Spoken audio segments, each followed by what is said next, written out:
Mike's on now. Hope everybody's having a great morning. As y'all are coming in, shout yourselves out in the comment section. We're going to get started in 1 minute. I'm just updating one of my comments here. And where is that? All right. If you want to get on my email list and get my emails for free every single morning, every day, actually, it's not always in the morning, sometimes in the afternoon. But if you want to be getting my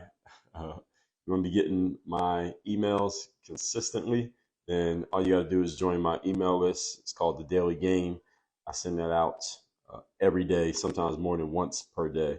All you got to do is comment the word email, and we got you covered. Let me make sure I got my comments in here right. So as y'all coming in, shout yourselves out. Tell me your name and location. We're going to get into it in 1 second.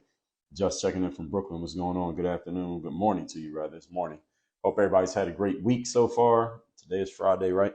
All right. For those who don't know me, I'll introduce myself in a second. The topic here today is the tools of persistence. What do you need in place so you can be more persistent at what you do? I think all of you understand the value of persistence is sticking to something even when it seems to not be working the way that you want it to. I'm going to give you some tools that you can use to be more persistent. For those who don't know me, my name is Dre Baldwin.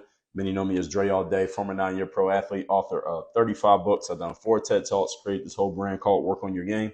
We extract the tools to help athletes get to the top of that game, and we teach you how to use those same tools to get to the top of the business game so that you can perform at your highest level, do so consistently, and make more money in your business. So if I sound like I'm speaking your language, make sure you comment the word email or send me a DM with the word email. You get on my email list completely for free. Send emails out every day. I'll be in your inbox sometimes more than once per day, but always with value. This is not no nonsense. I'm giving you real game, real value in my emails. My emails is better than some of the stuff that people are charging you for. But with all that out the way, let's get into this topic. The tools of persistence. What tools can you use to be more persistent so you can stay on the task even when things seem to not be working the way that you want them to work? That sounds like what you want. Let me tell you what you need to do. Number one thing you need is which one I want to go first? Let's go with this one first. Positivity and belief. First thing you need is you need to be positive and you need to have a strong sense of belief that you will achieve your desired outcome, even if you have yet to achieve the outcome. That is really what persistence is about. You have to have a positive mindset and you have to have a strong level of belief. Now, how do you get a positive mindset and a strong level of belief? This comes from what we call mental conditioning, meaning the way that you're talking to yourself and the way that the self conversation is going on in your head on a consistent basis. This controls how you feel about where you're at, where you're going, and what your current situation is. Because everybody here who's listening to this, you have things in your life that you could be really happy and satisfied and feeling good about. You also have things in your life that you could feel bad and worried and disappointed and frustrated about.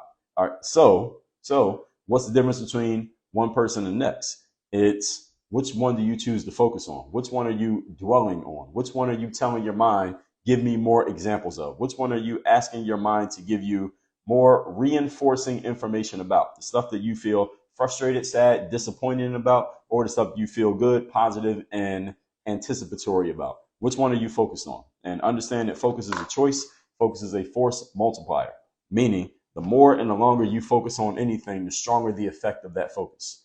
Anything that you focus on, you will multiply the results of that thing, whatever it is. If you focus on negative stuff, your brain will give you more negative stuff to focus on. You focus on positive, your brain will give you more positive to focus on, and you can swap out any of those. You can anything you choose to focus on. It can be anything, any person, any idea, any word, any experience. How many of you have had experiences in your life that you probably would not want to repeat? Maybe something that just didn't go the way that you wanted it to go. Maybe somebody disappointed you. Somebody said something or did something that you really didn't like. And when you replay that in your mind, what happens? Your brain gives you more and more ammunition to support the thing that you're thinking about. And if you think about positive stuff and things that you're happy about and reasons to be optimistic about your future, what does your brain do? It gives you more reason to feel positive, happy, and optimistic. So whatever you focus on, you multiply that effect, whatever it happens to be. The reason why many people have these lives that go up and down and there's a whole bunch of randomness and they end up in the middle, mediocre, is because many of you go from thinking something positive to negative, and you just vacillate back and forth. And that's why your results vacillate back and forth, because you have not been able to stay focused on one idea and one energy for a long enough period of time. So Napoleon Hill talks about this. Tony Robbins talks about it. Jim Rohn talked about it. Zig Ziglar talked about it. I talk about it. I'm reading this book called The Master Key by Charles Hannell. He talks about it. Everyone who talks about personal development and personal growth and success talks about this, that the longer you can stay focused on an energy, the better the results of that thing, or the multiplication of the results of that energy. And again, it applies to negative thoughts the same way it applies to positive thoughts. You have 100% control over which thoughts you decide to engage with. So the first thing you need is positivity and belief. Again, this is a habit and it can be developed. You can develop this habit on purpose, but you have to be on purpose. All success happens on purpose. What does on purpose mean? It means that you have a purpose and you are on top of it, meaning you are doing this consciously and intentionally. Those are the two words that I use all the time here. Those of you who are not familiar with me, maybe it's your first time hearing me. These are two words I use always. Conscious and intentional, meaning you have to be thinking about it on purpose and you have to have an intent to achieve a certain outcome. These things do not happen by themselves. The only thing that happens by itself in life is mediocrity and failure. Success does not happen by itself. Everybody got that? You want to be successful, you must be conscious and intentional about being successful. You cannot become successful by default. By default, you will only end up average or worse. So if you want to be anything better than average, you have to have an intention behind it, and you have to be doing things on purpose in order to get there. Number two, we're talking about the tools of persistence. Number two is calm confidence. Now, when you have a consistent habit of being positive and believing in your future success, then the calm confidence is a natural byproduct. Understand that discipline creates confidence. So if you have the discipline of being positive and the discipline of believing in your future success, then the calm confidence is a natural byproduct of the discipline. Everybody catch what I just said there?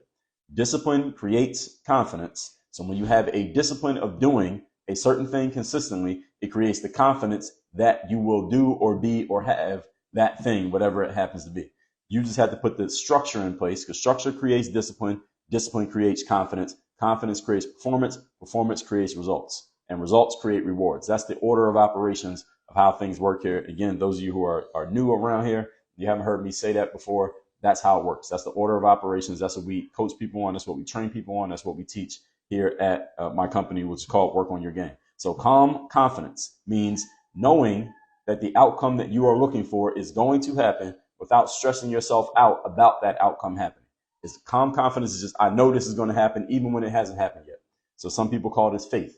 Napoleon Hill called it applied faith. Applied faith means you taking action on an outcome that has not yet been physically manifested, but you know in your mind and in your heart that it's going to happen, so you're willing to take action on it anyway. That's calm confidence. An example of applied faith will be, and it's a simple example, but it is an example, is if you believe it's going to rain this afternoon when you have to walk home from your office, you carry an umbrella, even though it's sunny outside right now, but you believe it's going to rain in the evening, you apply your faith that it's going to rain by carrying that umbrella with you. It's not raining right now, but you carry an umbrella because you know what's going to happen in the future. It's the same thing when it comes to your calm confidence. If you know you're going to be successful in the future, you have no reason to stress about whether or not you're going to be successful. You're not waking up every morning worried about, am I going to be successful or not? You've already decided that you're going to be successful. Then once you've decided that you're going to be successful, you don't have to stress out about it. You don't have to worry about it. You still do the work. You still put the effort in, but you're not stressed because you know it's going to happen. And that expectation, that energy, that thought process that you know is going to create success, that does help lead to success. I want y'all to understand this. This is how the law of attraction works. Law of attraction is not you just sitting on the couch and saying, I'm going to be successful. I'm going to be successful. And then it just happens to you. Just success just comes and finds you on your couch. It is you having the energy that you're going to be successful. And because you have that energy, because you have that belief, you are willing to take action on it. And because you take action on something, you get the outcome. This is being, doing, and having. The law of attraction is not just thinking about things and then they happen to you. It is you think about it and then it becomes part of who you are. It gets into your subconscious mind, from your conscious to your subconscious. Then from your subconscious, it affects your actions. Then you go do stuff. And then when you do stuff, it produces a result. This is a cause and effect. All right, the law of cause and effect. Cause and effect is not a theory. It is not an opinion. It is a law. Meaning when you put certain causes into place, there are certain effects that always result. All right, everybody understand this? You put your hand on a hot stove, your hand is going to burn. All right, that is a cause and effect. There's no pushback to that. There's no alternative to that. This is cause and effect. This is the way that the law works. Somebody asked me, could I repeat this order of operation? Order of operation is structure creates discipline. Discipline creates confidence. Confidence creates performance. Performance creates results. Results create rewards, in that order. And again, in our programs and what we do here at Work on Your Game, everything we do is based around that structure. So the being, doing, and having is part of the discipline. And that's something that, again, you can condition into yourself. This is something that can be developed. This is not something that just randomly occurs. Actually, for some people, it does randomly occur. They do it without even knowing that they're doing it. But it's a much more powerful tool when you're doing it intentionally, because now you can control it. Because some people step into the being, doing, having and create success in their lives without even realizing that's what they're doing. This is how you can see somebody. You ever see somebody win an award, like a Grammy award or Oscar award, or an athlete wins an MVP or something like that, and somebody asks them, "What's the key to your success?" And they say, "Well, hard work and just showing up every day and being the first person to get there and the last person to leave." And they truly believe that's the reason why they became successful, but they're 100% wrong. That's not the reason they became successful. They're not lying. It's not that they didn't work hard. It's not that they didn't show up early and leave late, but that's not the reason they became successful, because there are a whole lot of people who work really hard who are not successful. So it clearly, hard work can't be the reason that somebody's successful, because a lot of hardworking people who don't become successful. The thing is, they were operating with this being, doing, having thing because maybe it was taught to them. Maybe they picked it up from their parents. Maybe it was the environment that they were in, and they didn't even know they were doing it. It kind of just happened naturally for them. For some people, they happen to be this lucky. For the rest of us, if you're not that lucky, here's the good news. You can control this and do it on purpose and get the same outcome. So even if you're not lucky enough to have it just hit you upside the head when you're 3 years old, like some people, there's some people who are lucky enough to have that happen. Whatever age you're now, I'm giving it to you right now. So you can start applying this right now today. So nobody here is at a disadvantage. I'm giving you the information right now. So the second piece is calm confidence. All right. Calm confidence is knowing that something's going to happen without stressing yourself out about being success. Bag Talk Tyrell, I appreciate you. Appreciate that. And third point here, we're talking about the tools of persistence. Number 3 thing you need is the strategy and the tools. I just gave you a little bit of strategy here, which is the being, doing, and having, and doing this on purpose. Now, the strategy and tools, again, is much easier to be calmly confident and to have a positive energy and believe in yourself when you know that you have the tools to actually make it happen. You know you have the tools to actually achieve the outcome that you want to achieve. So, strategies and tools. You got to have tangible reasons for being successful. What are your tangible reasons for being successful? Do you know what they are? Have you given yourself any tangible reasons for being successful? When you give yourself tangible reasons, then it's much easier to do everything else that you want to do. And the tangible reasons come from the disciplines that you're following on a daily basis. What are your daily disciplines?